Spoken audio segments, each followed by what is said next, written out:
Welcome to the only place where real, raw, and vulnerable conversations happen with IFBB bikini pros to give you an inside look at their struggles, strategies, mindset, passions, and all of life beyond the stage. This podcast is made to inspire, motivate, and remind competitors and the average gym goer that even the most extreme lifestyles and elite athletes have their ups and downs. Thank you so much for tuning in today. I'm your host, Celeste Rains-Turk, and now it's time for the Confessions of a Bikini Pro podcast.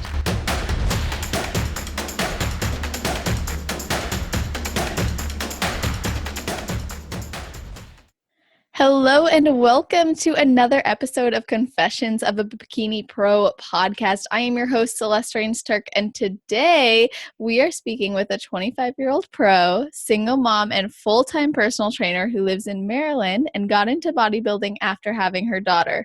She's an advocate for speaking up about the demons that she faces daily, and I'm so looking forward to opening up the conversation with Bishop Green today. How are you doing? I'm great. How are you? I'm so awesome, and I'm so happy to have you here. And there's a lot that we're going to be diving into today. So we have to start with what I ask everybody, and that is, what's the one thing, mantra, ritual, or even just thoughts that you have going on right before you step on stage? Oh my goodness.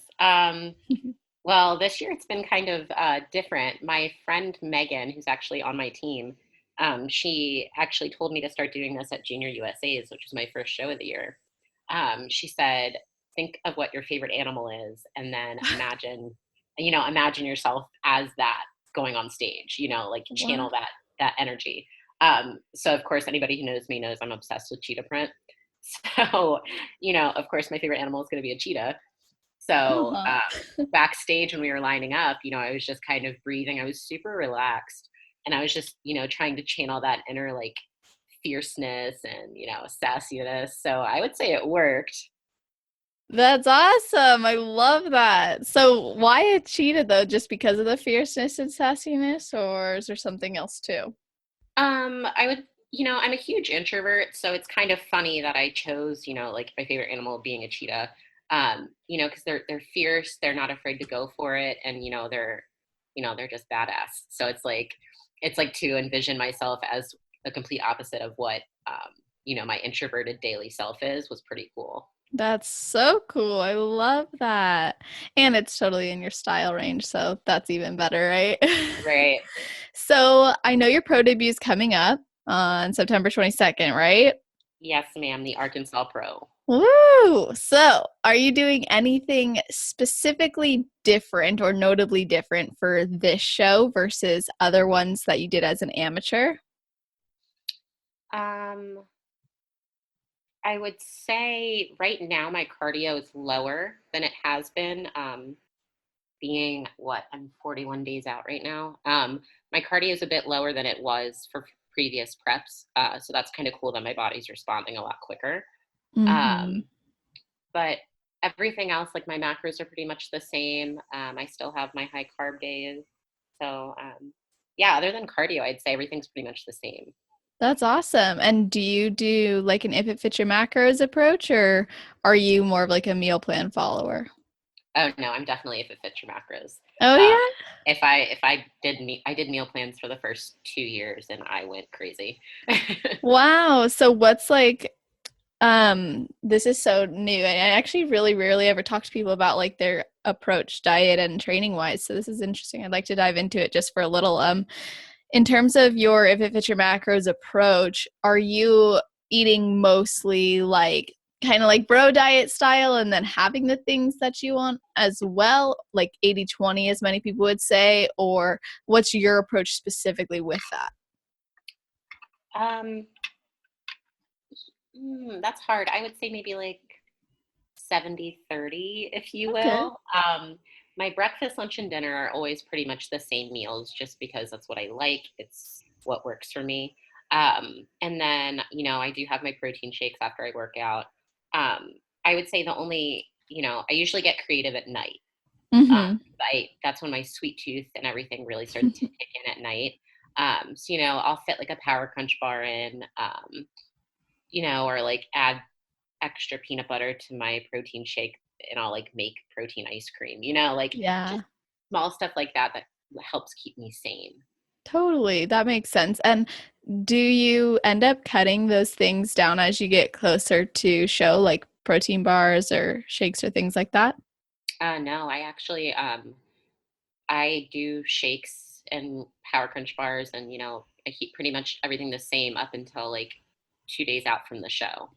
Wow, that's awesome that you're able to do that and your body responds so well. And I mean, it makes sense if it's become your routine. I just know so many people will be like, can't have this. Like, I know personally, like, I haven't even had artificial sweeteners in the past, like, I don't even know how long it's been. It's been so long, but I know that everybody responds to really different things. Like, do you do a water cut? No, actually, so I actually got with my coach, Shane Hughley, fall 2015, I believe. Mm-hmm. And his entire, at least with me, I can't speak for other athletes, but um, his entire mentality on like peak week, we don't really change anything, which is awesome because if something's working for you, I don't see the point in changing something last minute. You never know how your body's going to respond. Mm. So he actually likes me to keep up my gallon on show day. He likes me to keep my salt up. So it's kind of funny that like it's the complete opposite of what you typically hear from bodybuilding. Mm-hmm. So I Total mean, opposite. yeah, I'm totally happy with it too. I mean, That's great. I'm good on not being dehydrated on show day. Yeah. Oh, yeah. I saw like a photo, a meme online where it was like when everybody's cut water and you're the only person still drinking your gallon, and there was like it was like a black sheep in a herd of like white sheep, basically. I was like, okay, that's interesting. And everybody has their approach. Like, I've always water cut, but I've always had coaches and and a coach like who has suggested this or led me to doing this, and I don't have that many issues with it except for when I double peak weeked. That was really tough. But again, I think that your approach makes sense as well because if you're already ready, then you're ready. So that's really cool. And I'm glad that you shared some of that. So thank you.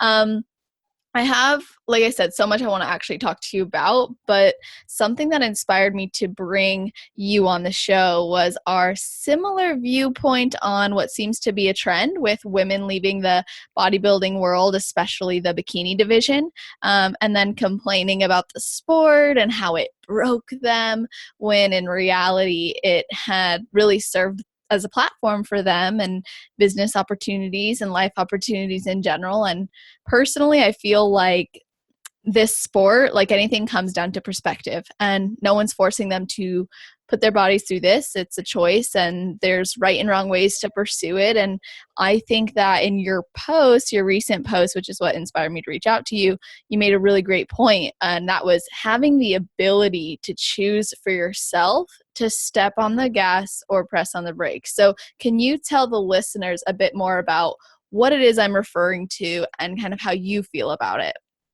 Yeah, totally.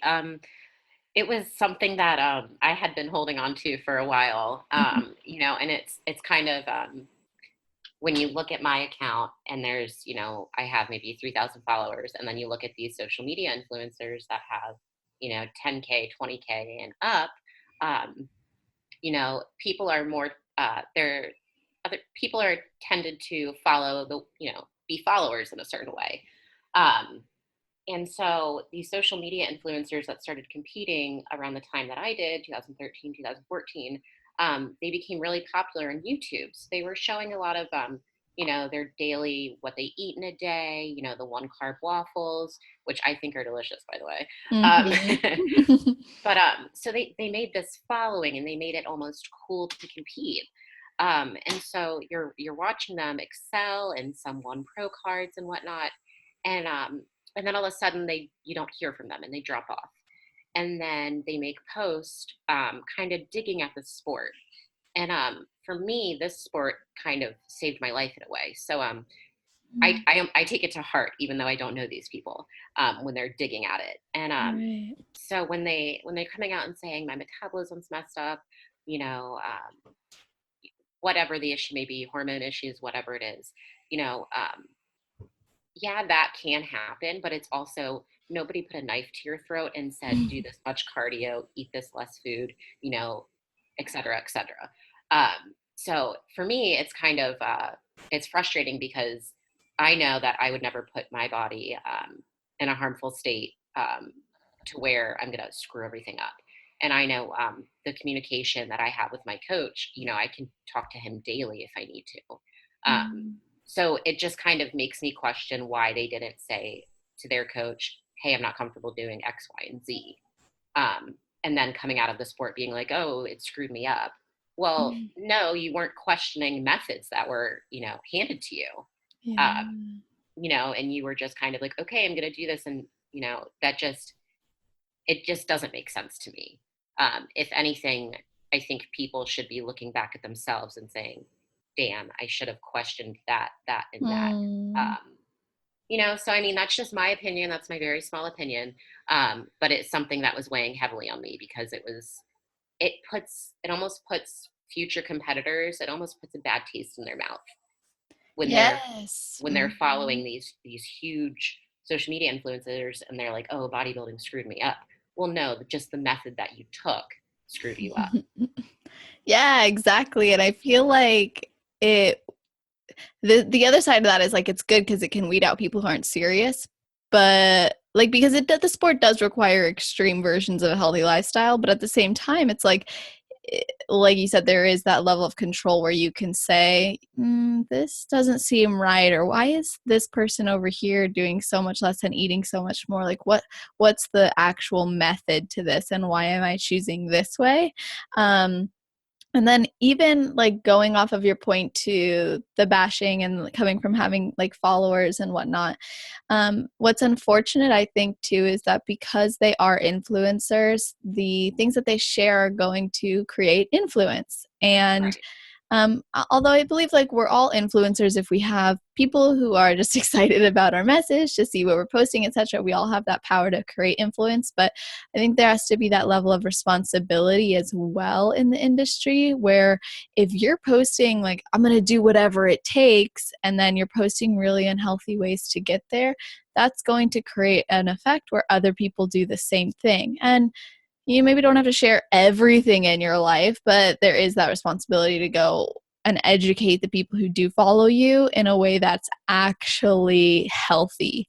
So many people just start going into what they don't even know is an eating disorder pattern. They don't even realize that they're following these exercise plans that are not necessary for beginners, and yet they're going all in with it in the beginning when they could have maximized their results much more, all because they're following someone who's being coached or pursuing this sport, and then later finding out, oh, they had an eating disorder this whole time, oh, they were never actually happy in their body. Like there's so much more than the surface and what we see. So everyone has a responsibility obviously to consume the content and take it for what it's worth, and the same thing goes for a competitor with a coach. Like you might be uneducated, but there is the necessity to go out, do the research, and figure out exactly what's going to actually be best for you, and understanding and listening to your body. Personally, I know that once this season kind of starts coming to a close for me, it'll be important for me to make sure that I'm going back to the doctors, doing more blood work,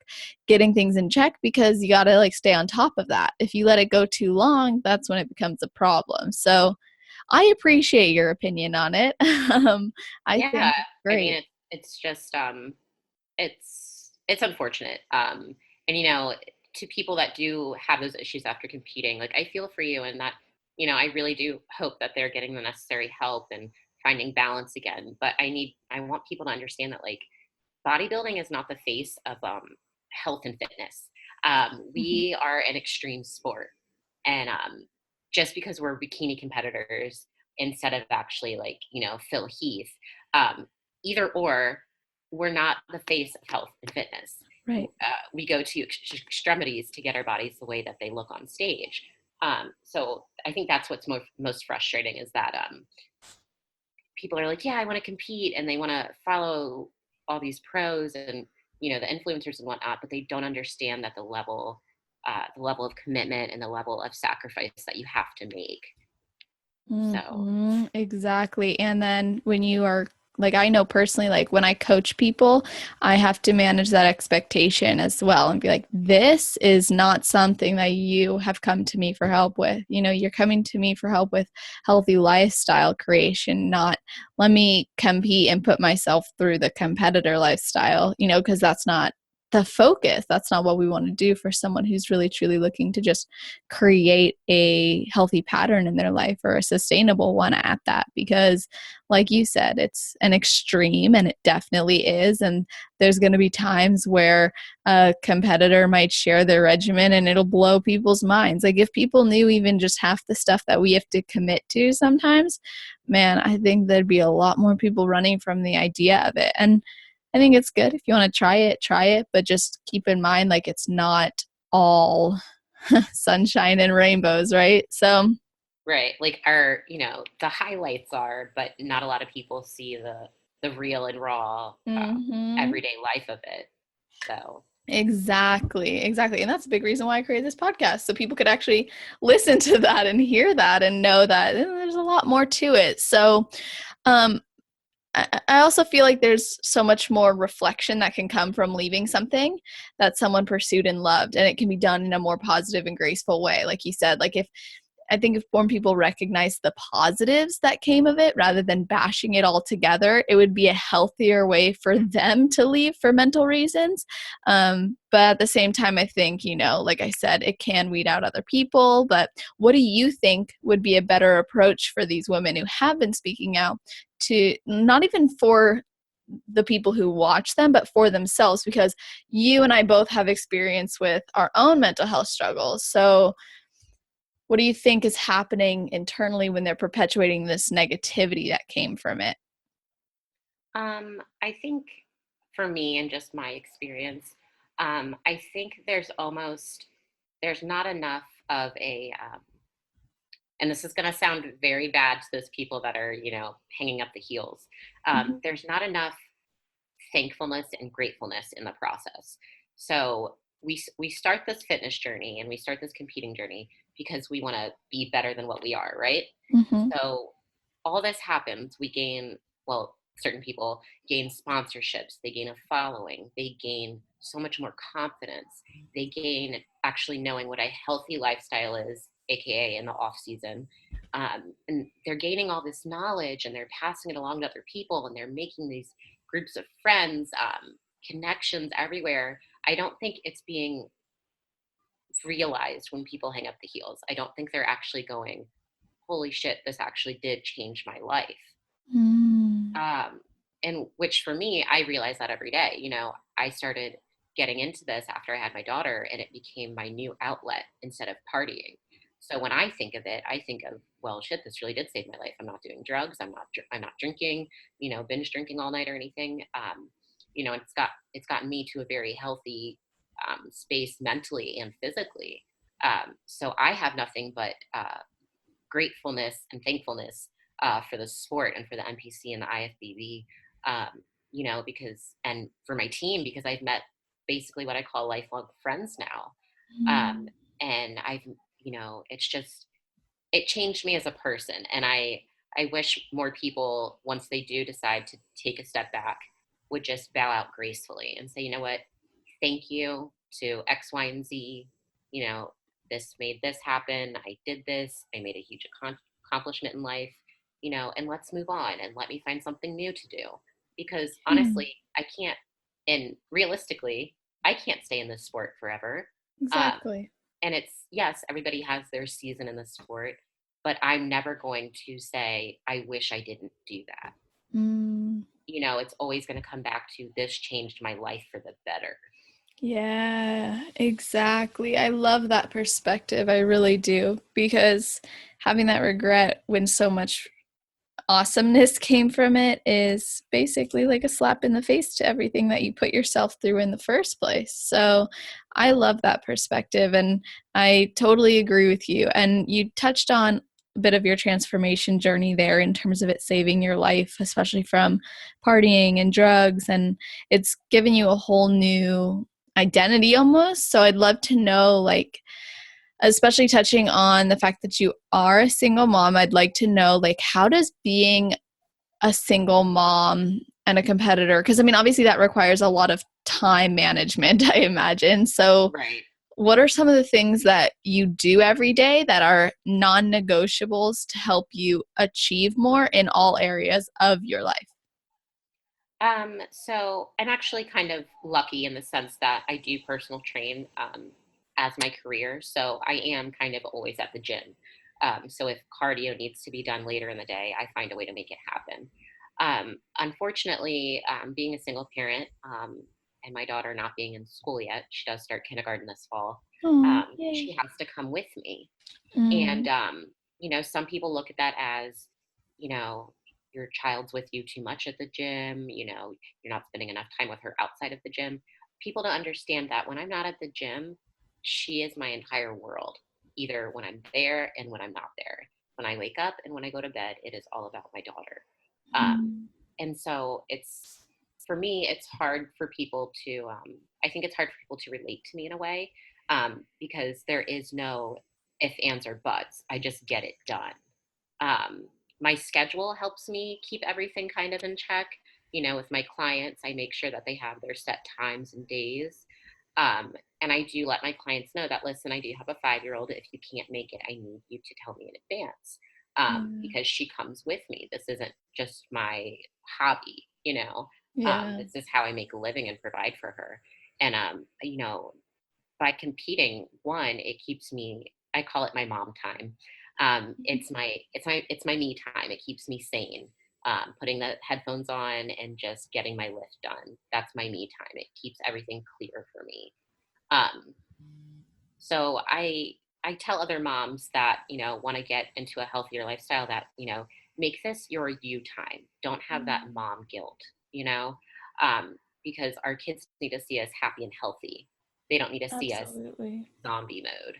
And yes, I get tired and prep, but that's just a part of it. And she's been in a gym since she was 3 months old, so she kind of understands it. As crazy as that sounds. And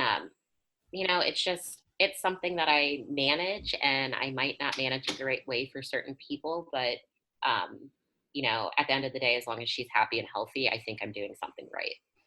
Yeah, that's beautiful. I love that. And it's so clear. I'm actually, I can see to everybody listening, Bishop's on video, and I think her daughter might have just walked in. And she's just so, like, you guys are just so cute. I could just tell, I can just see how much she means to you. And I love that you also make yourself a priority in the sense of, fitness is something where it's like it's giving you that time and you recognize it as your time. It's not something that takes away from your life or inhibits you from being an amazing mom. It's just something that's adding to it, it sounds like. And I'd love to know, like, how do you tie in your passion for fitness and health in with your role as a mother? So, I tie it in just, gosh, I don't know. I've been doing this for 5 years, so it's kind of hard to think how I tie it in. It's just kind of like ingrained in my brain now, ingrained in my Totally. brain. I think it's more for me to have her see that, mommy's healthy, mommy's happy doing what she does, and mommy is my role model, because that's kind of all Mm, she sees. And so when she sees me helping other people, my clients, and seeing me get my workout in, and being healthy, I think that just kind of helps translate to her, in her own 5-year-old way that you know mommy is doing something to better other people's lives and her own life and my life. um, you know when I turned pro and she realized that it was all I've been dreaming about for 5 years, for her to be like, Mommy, you did it, mm. and I want her to see that I can go far in this sport and really make an impact while staying true to myself and staying true to her, because Yeah. that's my thing in life. I want to make her proud of me. Oh, that's awesome. I think you made a post that I was going through your post while I was prepping this, and I think you had made a post on the moment when she realized that she had gone pro. I don't remember exactly, but maybe you probably do. Like, what she said to you is like very exciting, right? Yeah, my mom was actually watching her that weekend when I was in Jersey for Universe, and my boyfriend was actually there, and he did a live video, and so my mom was watching it at home with my daughter, And my mom had texted me and said we were watching it, and Caden's so happy. She's so excited. She was like, "Mommy did it." And Oh. it's crazy how much kids remember, because just the other day she's like, "Mommy, I'm just so happy that you got second place. I'm so happy you're a pro." And like, Oh. to her, like, she probably doesn't understand the extent of what a pro means. Um, all she knows is that mommy won. And Yeah. just like still seeing that excitement in her, it's still just like, yes, like we did it. Like, we're gonna continue to thrive, so it's pretty cool when your own child can be like, "You did it, mommy," and I'm like, "Yeah, I did. That really did happen." That's so amazing. I love that. And how cute too, like the fact that she just remembers those things and even like brings you up about them. That's just really awesome. Yeah, it's wild. So, you're also very open about your struggles with depression and anxiety. Oh So, yeah. is this something you've struggled with most of your life or something that came later? Um, so it's kind of funny. So I came to terms with it. Um, a lot of my followers don't know this. I came to terms with it around when she's almost 1, I believe. I was still living with my parents at the time, and I was feeling these feelings for weeks and for months, and I can even remember the feelings in high school. But I was 20 years old, and I came home one day, and I went into the basement where my dad was, and I just started crying, and I said, "Don't worry, I'm not pregnant again." Trying to make myself laugh so I wouldn't cry, and instead I just kind of broke down in front of my dad, and I was like, "Daddy, I want to die. I can't do this anymore. I don't know what's wrong with me, but I don't want to be alive anymore." And I was just on the floor bawling my eyes out. Mhm. And so I think that's when it really hit me that there is something wrong. And I can't thank me and my parents, sometimes we have a strained relationship, but I can't thank them enough for immediately taking action. Because we were all up to like 2 in the morning trying to set up appointments and, figure out how to deal with this, Oh. which is awesome. And I still thank them for that.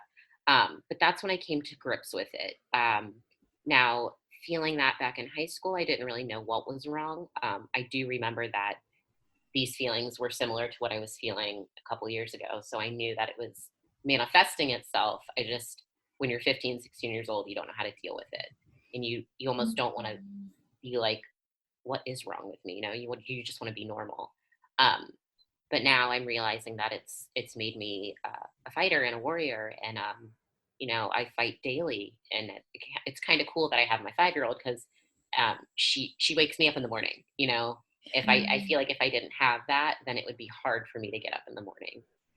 Hard for me to get the day started. But I have somebody to live for, and I have somebody who depends on me. So I have to fight whether I want to or not. Mm. I can't stay balled up under my sheets. Yeah. I have to get out and do it. And so for me, it's just kind of like, I can feel when I'm having a bad moment or a bad day. I just kind of try to find one positive in the day, and I try to focus on that. As cliche as it sounds, because it is hard when you're in that moment of an anxiety attack or just a really down day. Um, but it's just, like I said, lifting is kind of what keeps me sane. It just lets me, I go into the gym, I leave everything there, and I walk out with nothing, you know. Mhm. So that's just kind of, you fight daily, you can't give up. Yeah, absolutely. In high school I went through this similar thing in terms of like the way that you're feeling, and when I first expressed it to people in my life, nothing was done about it. And blessing in disguise. That's how I found fitness, because I was like, well, I need to do something. So fitness and lifting really became like a bandage for me, but it was a bandage. And I realized like that this was a wound that was so much deeper than surface level. And so then later on, it got worse. And that's when I decided to bring it up again. And then I was able to start going to therapy, because I was also suicidal, had those tendencies to have those thoughts as well. So I totally know the feeling of using the gym as therapy. I still do. It is a relief. It's actually even proven like scientifically, because you are like essentially, especially using resistance or things in like yoga even, Hmm. because you're like tightening and like you're contracting and then you're releasing. It's creating a similar impact through your brain and whatnot of the stress and then the release. So it's obvious, like it's a really great outlet for people to go to, and of course addressing it even beyond that is so important. So what are some of the things that you personally do aside from like physical activity that helps you when you do feel those demons coming out? So one, sleep. I have insomnia, so I definitely am a big advocate for legalizing marijuana, the CBD oil and whatnot. So I do partake in the CBD oil and occasionally smoking when I don't have my daughter. It helps me go to bed. It helps me just shut everything off and get a good night's rest. Because when you're having those moments, sleep basically doesn't exist. You're Mhm. just stuck staring at the wall, questioning everything in your mind. Um, so I do that. I also I try to just walk away. If I'm in my apartment and I'm feeling kind of just down, I try to just walk away into my room, sit down on my bed, and just kind of think about what are the main triggers that are going on right now. Mhm. And I just kind of, I'm not the best at taking my own advice, but if I have to cry, if I have to scream, if I have to do something to let it out, I let it out. Because for me, the worst thing you can do is keep in all that emotion and bottle it up, because then that's when the real mental breakdown happens, and you know that's super not good. Yeah, super um, painful. yeah, definitely. It's definitely painful. So for me, I guess it's just letting it out. If I have to turn the shower on when my daughter's here and just get in the shower and, cry, yell, scream, get it out, and then come back and feel refreshed, that's what I do. That's awesome. That's really good insight. And I think those are great tools for anybody to use and at least experiment with and see what works for them. I also find that evaluating where the triggers are is super helpful because it detaches the feeling of it coming from, oh, it's me and all of this is on me and everything I do is just blah blah blah. It takes away that thought and that those processes, and it kind of turns it to an objective standpoint where it's like, well, what can I do with what I know is bringing this? So I obviously am really enjoying this conversation and all your insights as well into not only the topic that, of course, inspired me to reach out to you, but even into the fact that you, as a single mom, you really prioritizing your fitness, and then, of course, these demons that you're facing. Now, I'd love to just wrap it up and know what is one piece of advice that you would give to people thinking about competing or competitors who are looking to go pro? Um, I guess my one piece of advice would be focus focus on yourself and don't worry about, as hard as it is, don't worry about what other people think. Don't worry about what your family thinks of it. Don't worry about what your friends think of it. If it's something you want to do, put your all into it. Because the worst thing you could do is saying, yeah, I'm going to compete, I want to compete. You do it and your all isn't in it, because then Mm, you look back and you say, shit, I could have done this, this, and this. Just don't be afraid, because I think it's something so magical to step on stage, and it's almost a euphoric feeling for me. So if anybody else can feel that feeling, I want them to. So just go for it. If you're gonna go for it, go 110%, and don't worry about people talking about you or questioning what you're doing. As long as you've researched and you found a good way to go about competing, I say do it. that's awesome. Great advice. I really love that. And can you let everybody know where they can connect with you so that they can let you know how awesome this podcast was? And then, of course, to see how they can just learn more from you. Oh my goodness, you're so sweet. So I do have my own website. It's bishopgreen.com. My Instagram is bgreenfit, BEE Green Fit. I do have a Twitter. Let me check on that username really quick, because Yeah. I'm not too active on that. Same thing as my Instagram, bgreenfit. email bishopgreen06@gmail.com, and all my like codes and whatnot are on my Instagram bio. So I'm always talking about the different supplements I'm taking and the clothing. Perfect. And I'll put all of that in the podcast notes as well. So I'll put all your codes, I'll put the links, and I'll put your info on celestial.fit/podcast, and it'll be under your name's episode.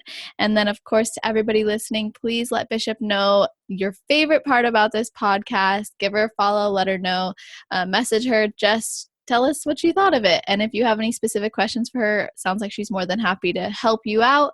And then with that being said, please give this podcast a subscription so you never miss another episode. And then, of course, rate us if you love it. And we will be chatting with you soon. Thank you so much, Bishop. Thank you so much. I had so much fun. Me too. Have a wonderful rest of your day, night, or morning, guys, wherever you are in the world. Just make it awesome.